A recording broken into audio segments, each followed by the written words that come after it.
5, 4, 3, 2, 1, 0. Start. श्रीमान, मैं आपको बताऊंगा कि खेती में सुधार के बारे में हमारे कुछ लोगों का क्या विचार है। विराम। हमने विभिन्न दृष्टिकोणों से अलग अलग विचार किया है, विशेष रूप से सबसे ऊंची सीमा बांधने तथा सहकार के पर्सन पर, किंतु हम अनुभव करने लग गए हैं कि दोनों का आपस में गहरा संबंध है। विराम। अगर हमारे देश में बड़े बड़े फार्म होते तो यह कल्पना की जा सकती है, भले ही आप इससे सहमत न हों, कि उनका कार्य संचालन दक्षता से होता और उत्पादन भी बहुत बढ़ सकता और साथ ही साथ आधुनिक तौर तरीकों का विस्तार हो सकता। विराम।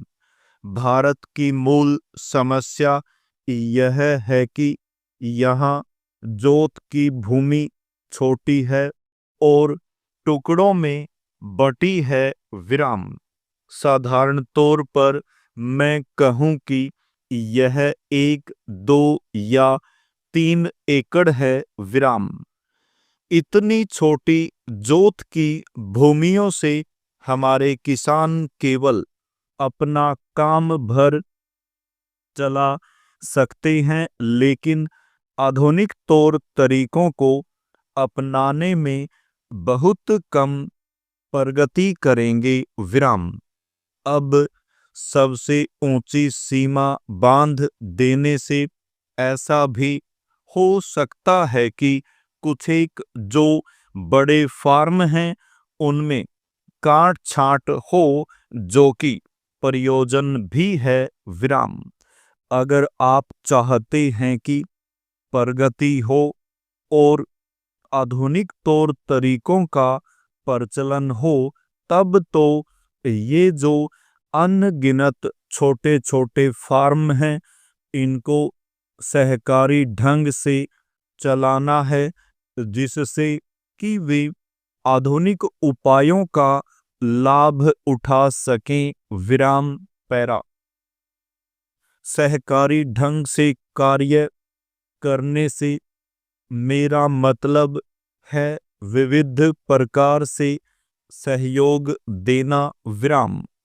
हम सोचते हैं कि पहला कदम सहकार होना चाहिए और ऋण के अलावा अन्य कई प्रकार से भी सहायता की जा सकती है, जैसे वस्तुओं को खरीदना और बेचना, बीज, खाद तथा इसी प्रकार की वस्तुओं को दिलाना। विराम। दूसरा कदम है धीरे धीरे बीच वाले आदमी को हटा देना। विराम।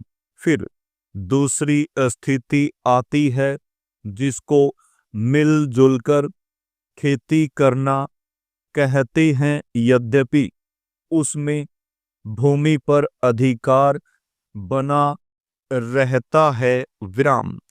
इस प्रकार का हमारा दृष्टिकोण है, जिससे अधिक से अधिक सीमा की समस्या को सहकारों से अधिक जोड़ा जा सके, नहीं तो उत्पादन गिर जाने का भय है। विराम।